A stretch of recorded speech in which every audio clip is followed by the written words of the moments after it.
Hi, hey, hello. This is a little different from how I normally start audios. I just want to say really quickly that in the description, there is going to be timestamps for each of the stories, so that way if you want to skip over one, you can, because two of them are a bit spooky, and one of them contains a little bit of gore, and I just didn't want to surprise anyone with that. So, and I also want to apologize beforehand for mispronouncing some words, especially the TailyPo. I don't know if it's TailyPo or TailyPo. I kind of kept going in between. I'm very sorry. But yeah, I hope you guys enjoy the audio. And please remember that you're important, you matter, and you deserve to be here. Okay? Okay. Thank you. I love you guys.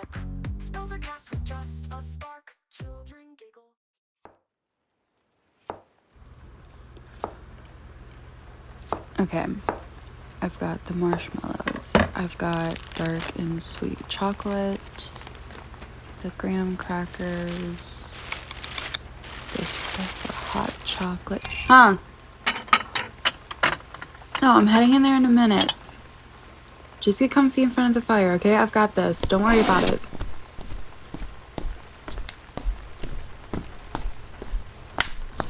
All right, my little love. Our baths are taken. We're all cozy in our PJs. We have things to make s'mores and hot chocolate with. I think we're all ready for our little Halloween Eve night.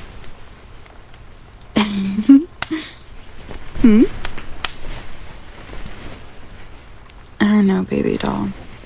Mommy promised we would have a little bonfire in the backyard, but this rain came out of nowhere. But this way we can be all snuggled up in our little nest of pillows and blankets we just bought. We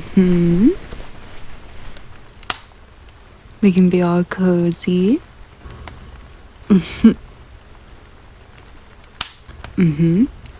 We can camp out here all night if you want, sweetheart. No. The Great Pumpkin will still leave presents, my love. We can sleep down here if you want. Mommy promises. Alright? Good kitten. Okay, come on. Let's get all cuddled up and we'll read our first story. Can Mommy get a kiss first? Yeah?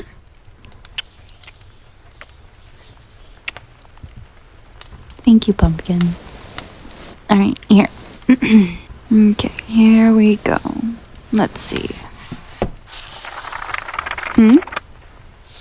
No, baby. The first story can't be The Legend of the Great Pumpkin.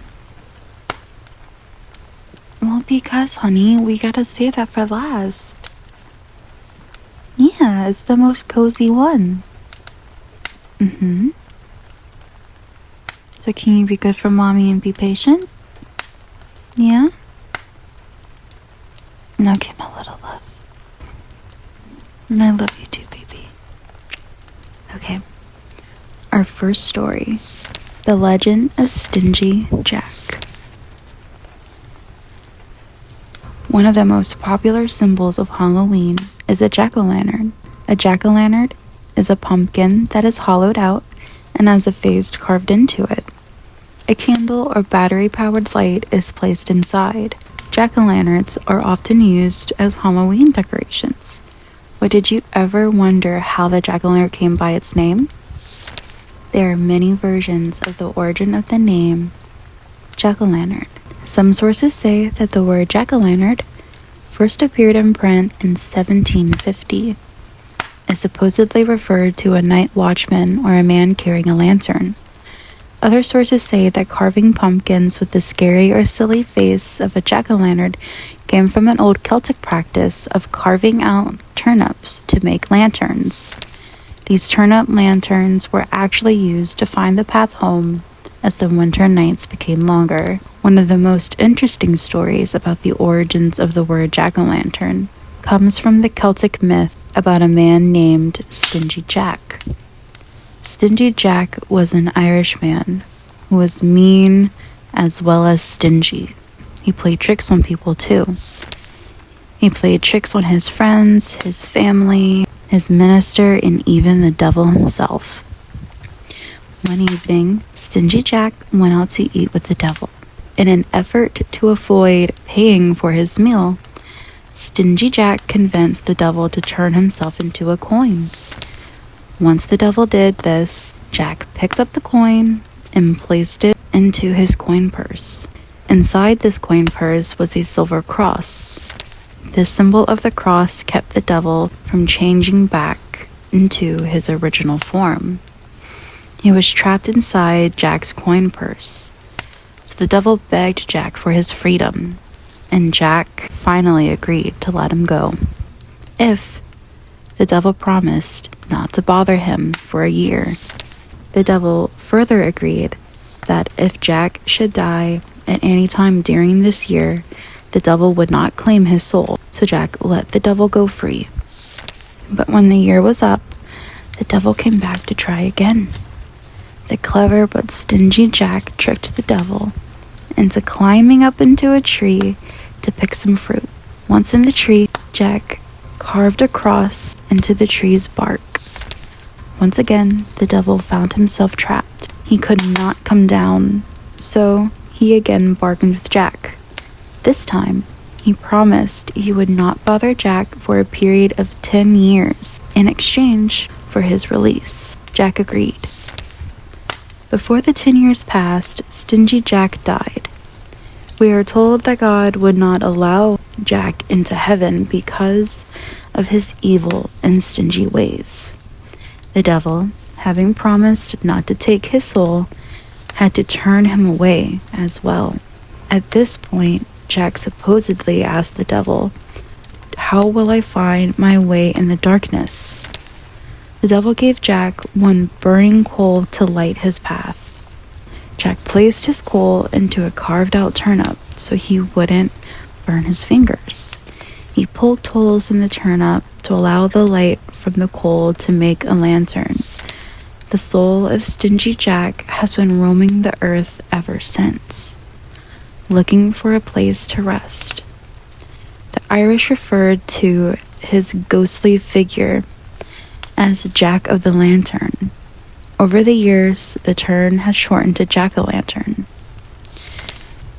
The story goes that from then on, the Irish carved out turnips and put a light in them to keep the spirit of Stingy Jack away near Halloween time. When the Irish immigrated to America, pumpkins were more readily available than turnips. So, the tradition changed to carving pumpkins for jack-o'-lanterns. The Irish still warn people, if you see Jack's light, don't follow it, or it will always lead to trouble. How are you holding up, my little love? See, the first story wasn't too scary, was it? Oh, my brave little baby bat. My good baby. Okay. Do you want to make some s'mores before the next one? That way you can snack while mommy reads. Yeah? Yeah? Okay, come on, baby.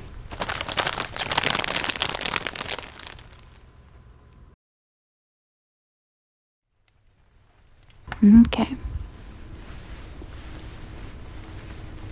Here we go. Ooh, that looks nice. You've got your s'mores. And here's the hot chocolate I had warming up. You ready? Yeah? Okay, sweetheart. Okay. Our second story is TailyPo. TailyPo, a chilling retelling of the Appalachian legend, A Ghost Story for Halloween. In the midst of a starving winter, A cocksure, I heard that giggle. A cocksure hunter ignores his neighbor's advice to come down from his lonely cabin on Jawbone Ridge. They avoid the sinister area during the savage winters, but he survives its isolation. But when he and his 3 hounds are unexpectedly trapped there in the blizzard, he grows desperate for food and doesn't hesitate to chop off and eat the long tail of a bizarre cat-like creature he catches in the woods. But the animal wants its tail back, and the deep gouges it has clawed into the door are beginning to concern him, especially because the creature knows exactly where to find its beloved TailyPo. It's terrible. What they say happened to old Jack Greer. Terrible, but we really can't say that he should have been surprised. Living alone up there on the mountain during the dead of winter. It was a fool's errand, and we all told him as much. The mountain is a strange place, especially when the weather takes a turn, and none of us ever hunt up there alone, or any longer than 3 days. But Jack was strange in the head, a loner, a rebel, self-sufficient, he said, independent, he said. But the old women in town called him a damn fool. And when they found him after the thaw and what he had been cooking and eating on the night that it happened, well, it proved them right. See, old Jack didn't like society, and he spent nearly all his time in the cabin his great-grandpappy built on the leeward side of the ridge. Under the shadows of the flint wall where the snow piles into wispy tufts that look like painted teeth in a lower jaw. That's why it's called Jawbone Ridge, if you haven't guessed. Most of us hunt in the summertime for sport and in the fall to feed our young ones, but we stay home during the winter. The ridge is treacherous once November starts brewing, and if you get caught up there when the weather turns, it probably won't go well for you. The whole lee side of the mountain is a graveyard, holding the bones of dozens of men who dallied up there alone, and even a few who went up there in parties and tried to play it smart. It's like the sea, vast and merciless, and not giving up her dead, as the preachers say, until the resurrection. There's some who even doubt that the Lord will be able to pry those corpses out of the mountain's jealous grip. And so when October came, we went out hunting in parties, brought back deer and hares and possums and raccoons. And our womenfolk skinned them and dried them in the smokers so we could have meat over the long winter. And old Jack Greer went up there too. But he didn't go with just a gun and a haversack. He filled up his big wooden barrel with supplies and had his 3 hounds at his heels and a big, bulging knapsack weighing him down. His gun was slung over one arm and his axe was tucked under the other. And we saw he had parts for a still hidden under the tarp covering his barrow. Well enough, great-grandpappy built that cabin as a moonshining base. He was covered in furs even though it was a warm October afternoon. And that's how we knew he meant to stay there well into winter, maybe longer. He didn't say a word to any of us as we went up the trails, split off on our separate ways. Johnny was the first to see him, lugging his barrow into the hills, the 3 dogs close behind, the sun seeking into shadow. Old Betty has a witching touch, they said. She's not gone over to the darkness, we don't think. But when her grandmammy came over the hills from the old country, our great great-grandparents heard Betty's great-great-grandmammy had been strung up for a witch. Well, she goes to Sunday meeting and she says the Lord's Prayer and says it well, but she has a touch of the uncouth about her. And some say she has the second sight. She's old as dust, indeed, and remembers all the lore of the mountain. And when she dreamed about old Jack Greer, that third week of December, nigh a month after the long blizzard snowed us off from the valley, we knew something had happened. And when the snows thawed the week after Epiphany, we sent a party of men to find him. And when they found him, we remembered what old Betty McAllister dreamed. The hunters returned with hares and raccoons and some does and a buck, but old Jack stayed where he was. Johnny Alberdine says he seen smoke coming from the lee side under Jawbone Ridge, and we knew old Jack was fixing to stay up there for a while. Halloween come and passed, and old Jack stayed put. Thanksgiving came, and the hunters went out to catch turkeys from the thickets, and they said they saw the smoke coming up in curls from Jawbone Ridge. Still alive, still staying put. But the day after Thanksgiving, the weather shifted. The clouds were an off-color grayish green, dark with snow. Betty figures that Jack was stuck in his cabin up there under the ridge, even though he had the lee. She tells us he was expecting bad weather, so it didn't trouble him. But she also says that his food ran out by the second week of Advent, and when she told us the rest, we knew he was dead. Snowed in with his dogs he was. He could force his way out about a quarter mile if he absolutely had to, but it was risky moving about in the snow with the wind shifting the banks and knocking over trees without warning. So he mostly stayed put. There weren't any deer to be found or raccoons to be grabbed. He was just there with 3 dogs, Friday, Saturday, and Sunday. The dogs were his kin, as far as he was concerned, and he was looking out for food for them as much as himself, bringing in a few squirrels at first, then catching some mice in the house, then boiling roots and walnuts for broth. It was out of the question to put the hounds to the axe, but time was running out for all 4 of them.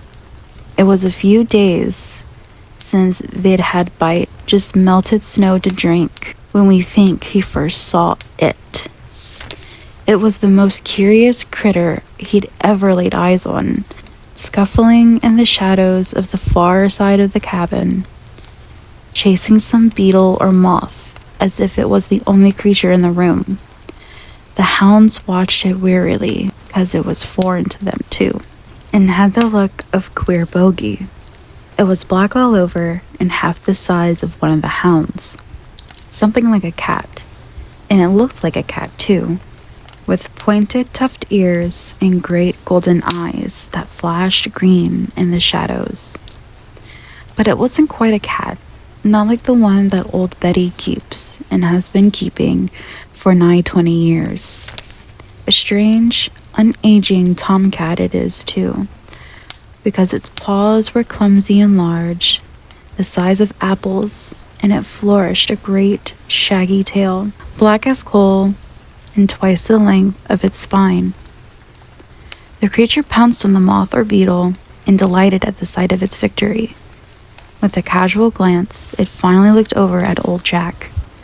Old Jack saw its eyes, wide and glowing like 2 emeralds smoldering in the hearth, blinked twice at him before it turned back to the crushed insect under its ungainly paw. Old Jack reached over for his gun, handled it gently, and with the slowest movements you ever did see, without even standing up from his chair, he held the stock against his shoulder and leveled the tube at the bogey. He rested his thumb on the hammer and slowly pulled back with a hollow, still click. The bogey's eyes suddenly rose with a jerk. They were staring right at him. Jack tilted the barrel so that it was pointed directly between the eyes, and he pulled the trigger tight with a sudden jerk. The cap snapped, and a whiff of powder stung his nostrils. But the main charge hadn't gone off. He sat there, hanging fire, until he realized that the powder had probably been ruined by the snow while he was foraging that morning. He set the rifle down. His axe was leaning against the wood pile at his elbow. The two eyes watched him unblinkingly. They blazed with fear and wonder. Old Jack was losing patience, we figure, because now he didn't take it slow. He grabbed that axe by the very end of the hickory handle and swung at the two eyes like he was holding a saber.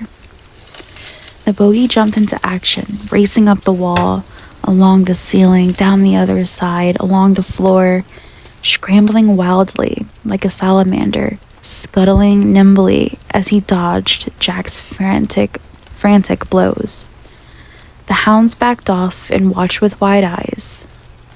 The creature was on the floor, running madly for the fireplace. A clump of pine brands were snapping with large white and blue flames. But it didn't seem to care. It was making a mad dash for the chimney, and then it was among the fire and through it and going up. And old Jack knew it was now or never, and by God, he swung out. The bogey rushed up the chimney, but its long black tail had been severed at the base and was tumbling into the fire. None of it could be wasted, so he reached into the flames and recovered the bogey's tail. Compared to roots and nuts, the prospect of boiling the tail into a broth must have seemed like a feast. So he quickly melted a kettle of snow, skinned the member, and boiled away the meat and sinew. There were a few dried herbs left in his haversack, a couple of bay leaves, and some sprigs of rosemary. He added these to the brew along with some snips of wild garlic that he had found growing in the dirt floor by the door. It rendered an oily, pungent broth that filled the cabin with a greasy steam. He greedily slurped down half of the soup, chewing the bones into pulp and sucking out the marrow. He gave the rest to the dogs who sniffed it, but they refused to even try it. He finished what was left, and as the wind pounded its way across Jawbone Bridge overhead, he was thankful to be on the lee side, where he was safe and warm, and now, finally, full. The fire guttered as the wind moaned across the chimney top, scattering red sparks in the fireplace like flakes in a snow globe. He doused the lantern, leaving only the molten glare of the 3 smoldering logs in the fireplace, and climbed the ladder to the loft, which made up his bedroom.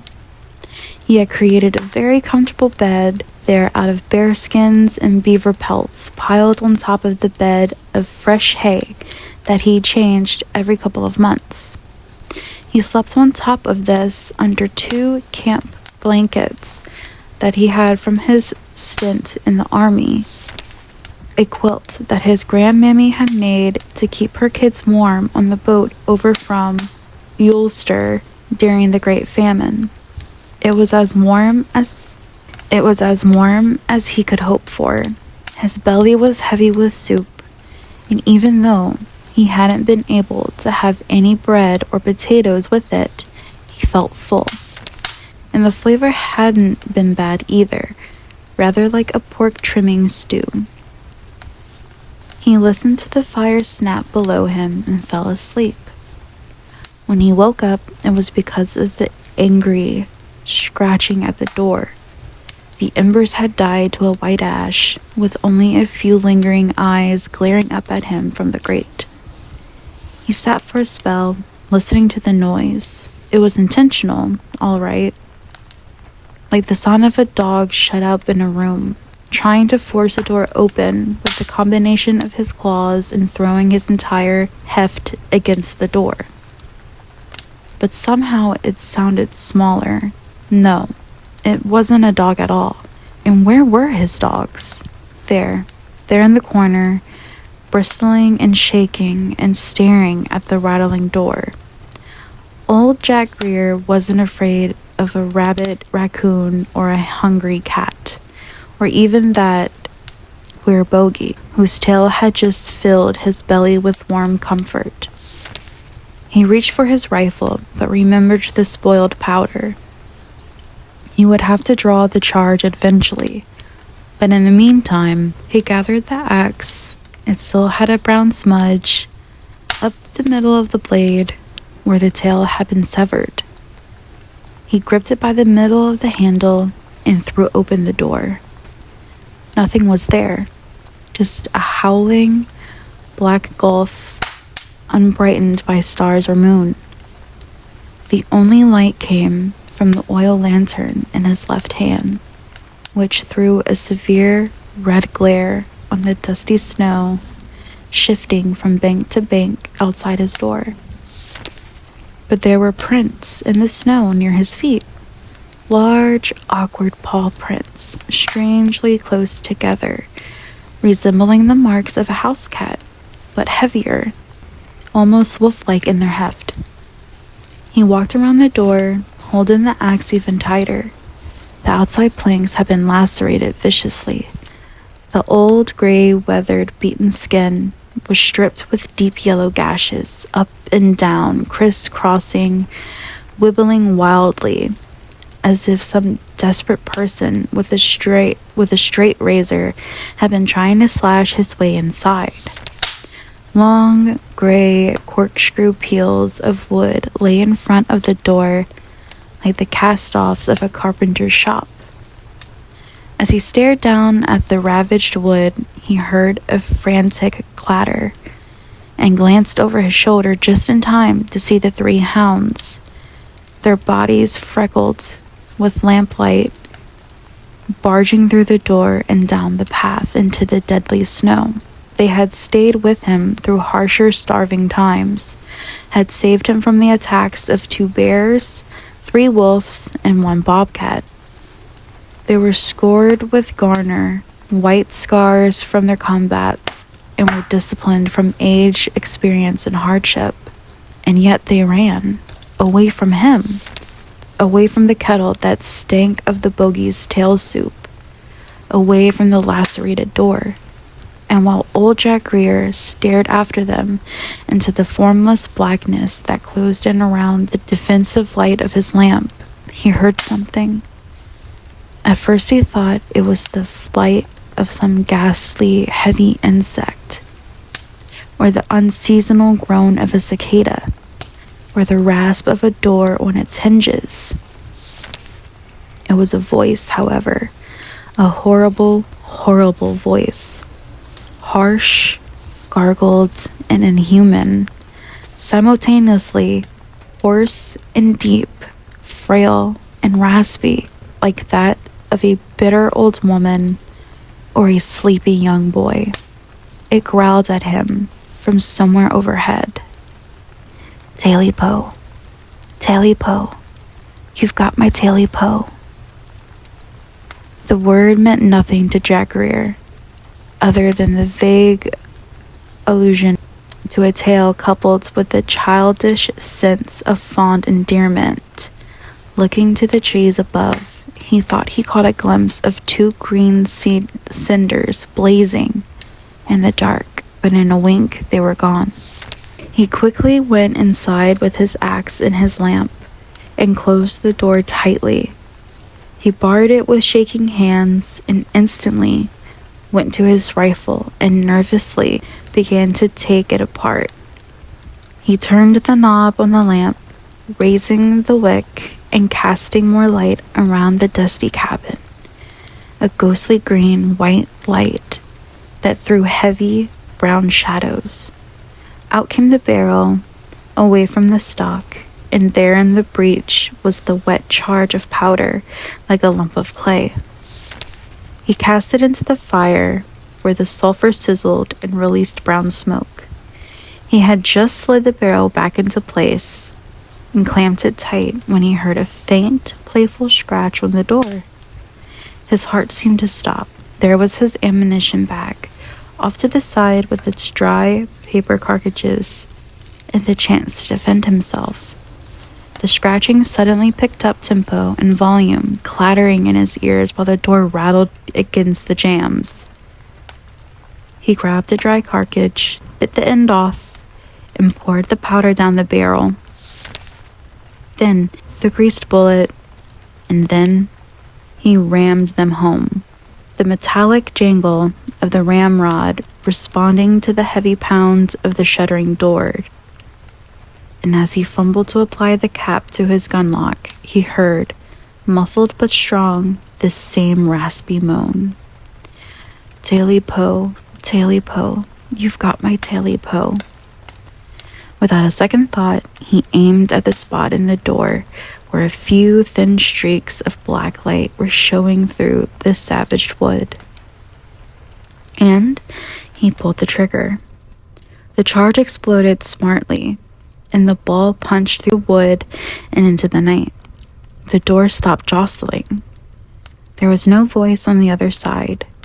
He waited for a response, but none came. He stared at the door for what seemed like a quarter of an hour. Nothing happened. Old Jack was a good hunter with strong nerves, but he had never wanted to be in town right now as much as he did in this moment.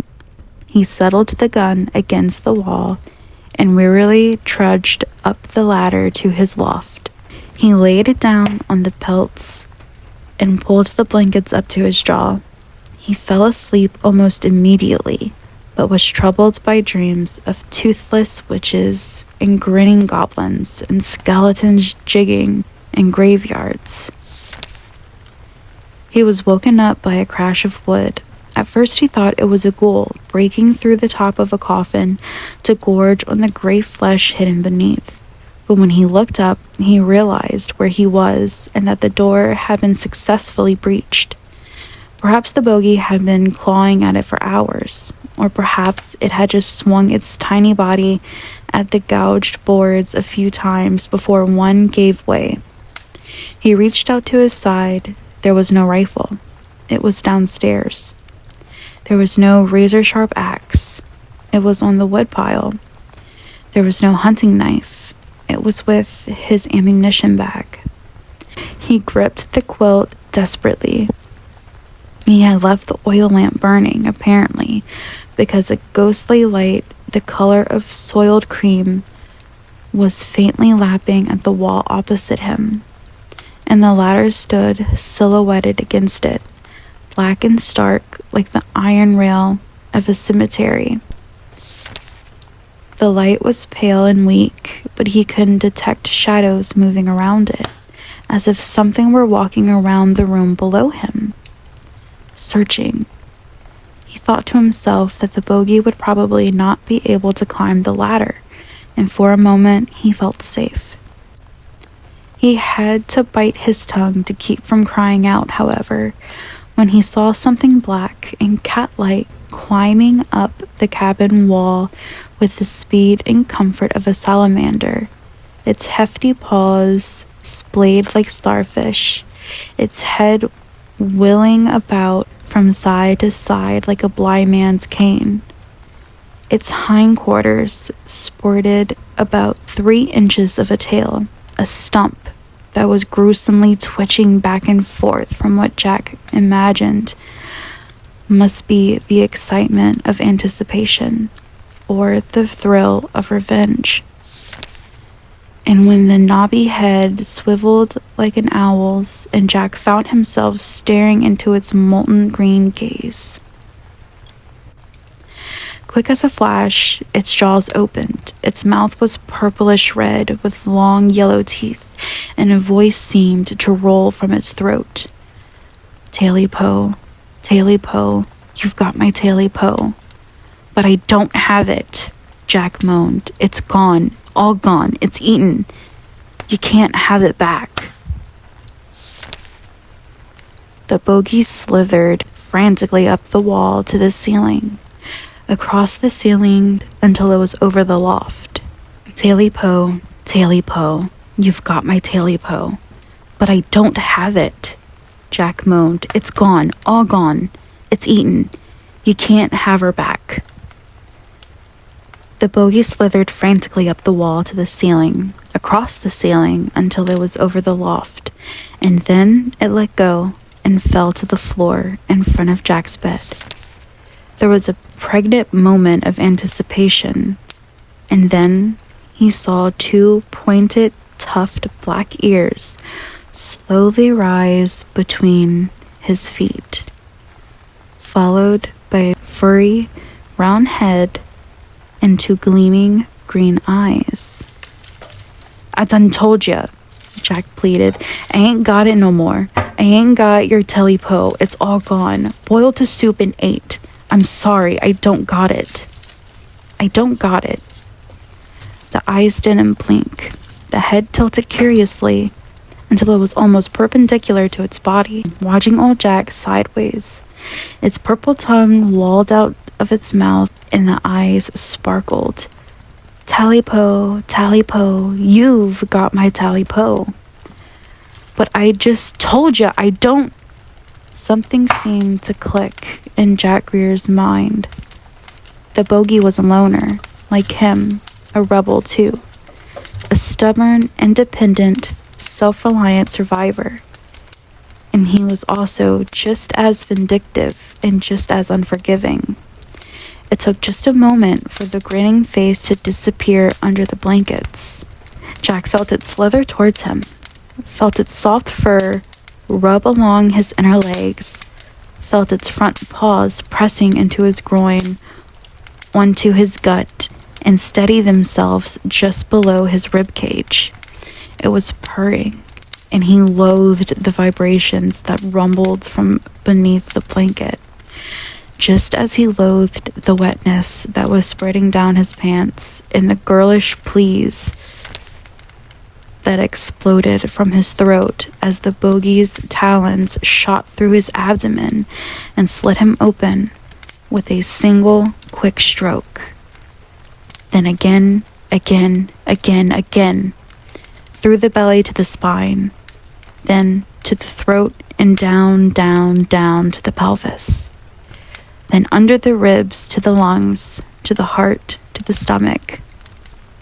Its fur was heavy with gore. Its mouth was dripping in red, and with one casual slice, it ripped the stomach to ribbons, just as he would slice open the plastic wrap on a chicken breast with a flick of a steak knife. And the black bile and blood soaked the blankets and spilled to the floor and dripped to the ground. We followed old Betty's vision faithfully, and we found that most of what she said was true. We found the 3 dogs mad with fear at the house of the farmer in the valley. He fed them when they came down the mountain, but says he doesn't think they'll ever be good hunting dogs again. He wondered at that when he saw their scars from bears and wolves, and says they must have had a terrible shock. We found the cabin with its door gouged and sliced to ribbons. A hole the size of a man's head had been punched through the center of the mutilations, and we had to break in with axes because it was barred from the inside. We found a bullet hole in the door near the gash and a spent cartridge on the floor.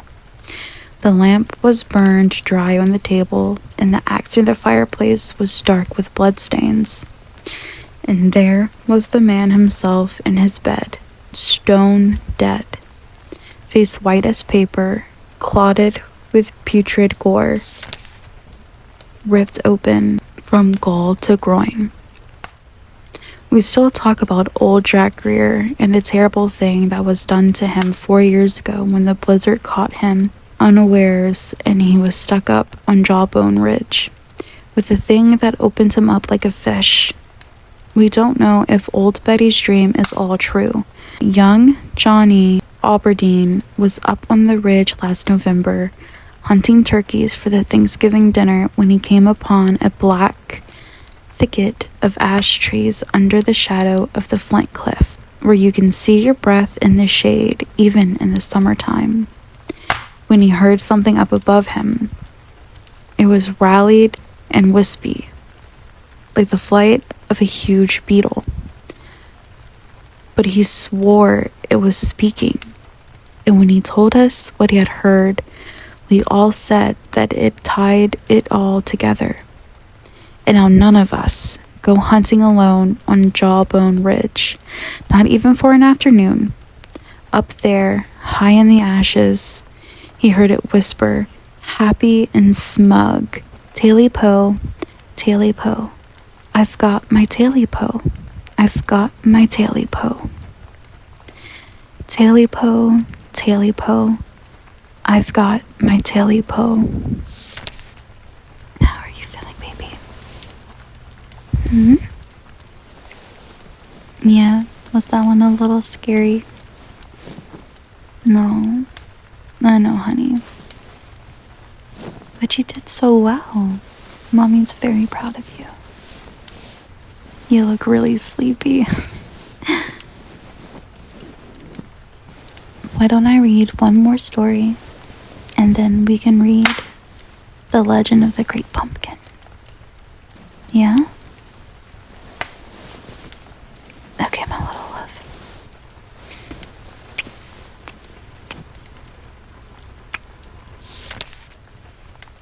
Okay, the next story is Sunday Morning.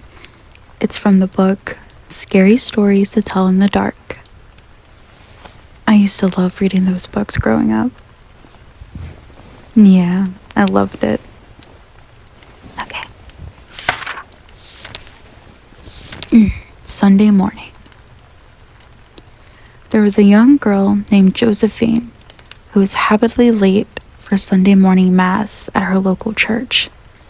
She always forgot to set her alarm and wouldn't wake up in time. Finally, she got tired of her parents telling her off and decided she would never be late for mass again. One Sunday morning, Josephine woke up at midnight, unaware of what time it was. She thought she had overslept again and jumped out of bed. She quickly got dressed and ran out the door without ever looking at the clock. It was still dark outside, but it usually was dark at that time of year. It was very quiet, and there was nobody else on the street. The only sound she could hear was the noise of her own footsteps on the pavement as she hurried towards the church. When she heard the church bell ring, she quickened her pace and took a shortcut through the cemetery. She got to the church just as the service was about to begin. She found a seat and took a look around. Much to her surprise, she didn't recognize anyone. The church was filled with people she had never seen before. They were all staring straight ahead, and an eerie silence hung over the gathering. When the priest came out to celebrate Mass, Josephine realized he was a stranger too. The priest told the congregation to pray for the soul of a young girl named Françoise, who had died the night before. Josephine was shocked. She knew Françoise, and she had never even heard that the poor girl was ill. Something was radically wrong. She began to feel very uneasy.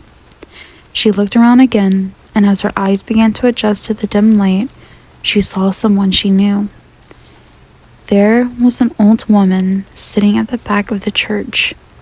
Josephine's heart sank when she remembered the old woman had died the year before. Looking towards the front of the church, she saw that some of the people sitting there looked very strange. Their skin seemed to be pearly white. One of them turned his head, and Josephine discovered to her horror that he was nothing but a skeleton in a suit. just a skull and some bones. This is the mass for the dead, thought Josephine. Everybody here is dead, except me. It's a specter's mass. She noticed that some of them were staring at her. Their eyes were filled with anger.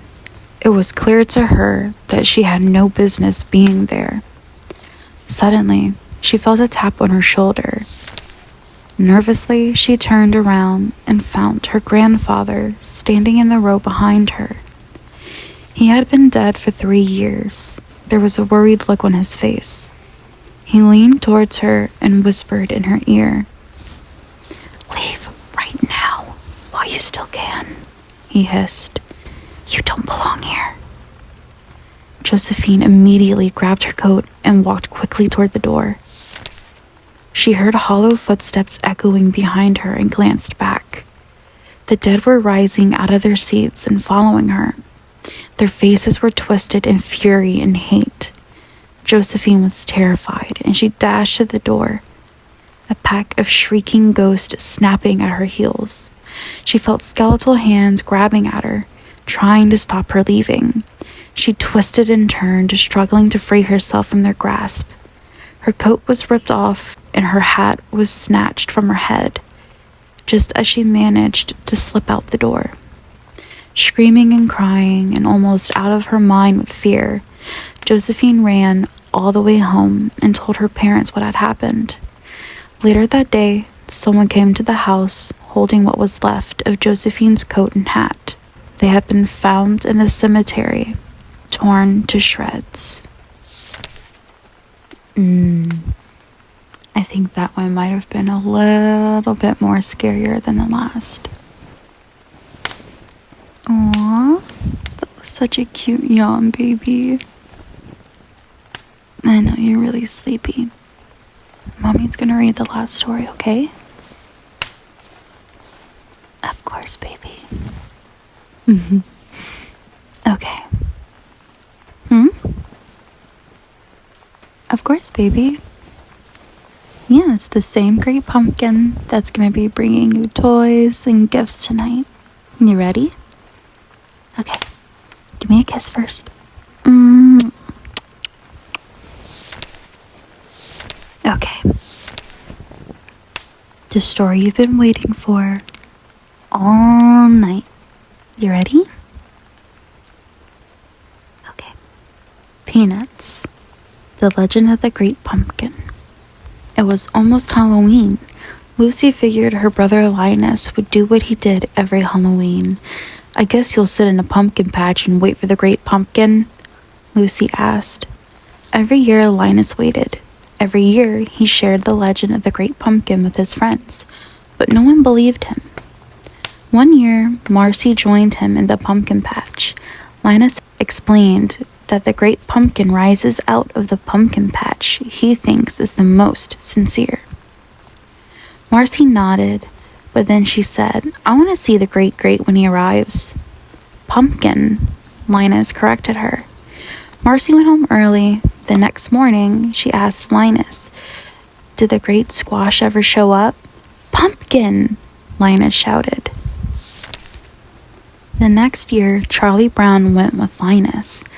"The great pumpkin will rise out of the pumpkin patch and fly through the air, bringing toys to all the good children and littles of the world," Linus told him.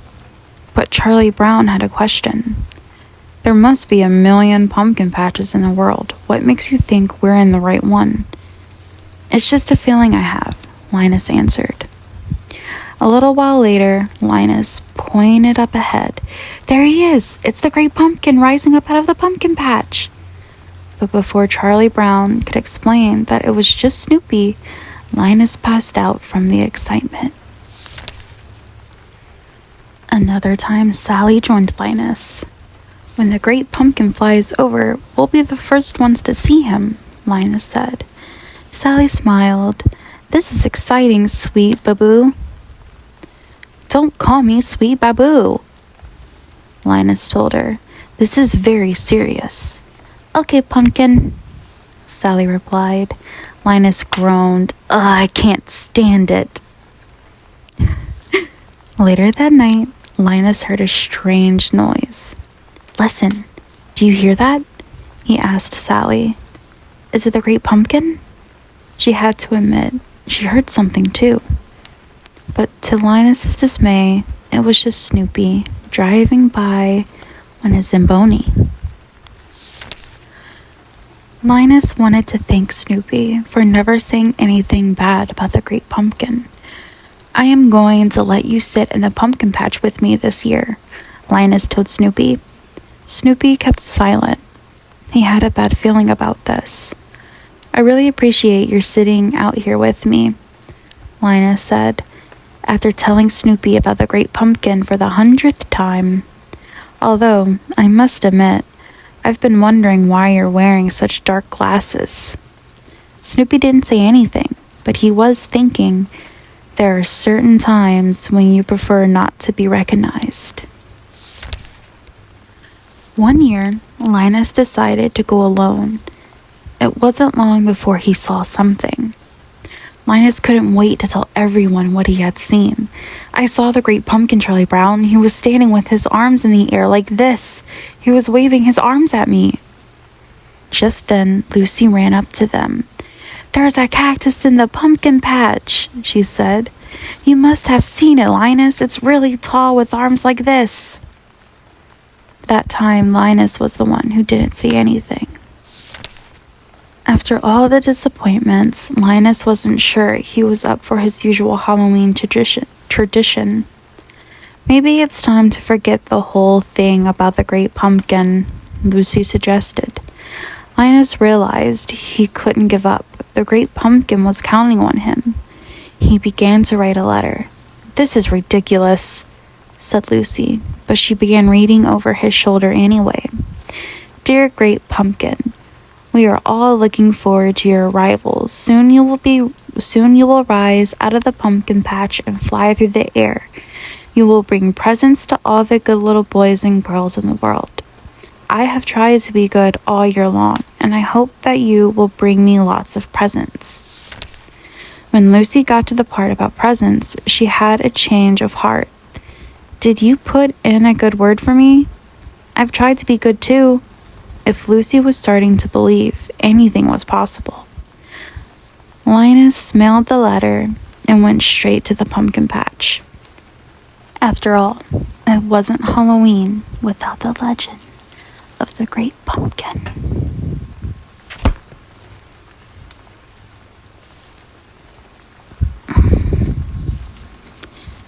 And you're fast asleep. I'll make you a little pumpkin.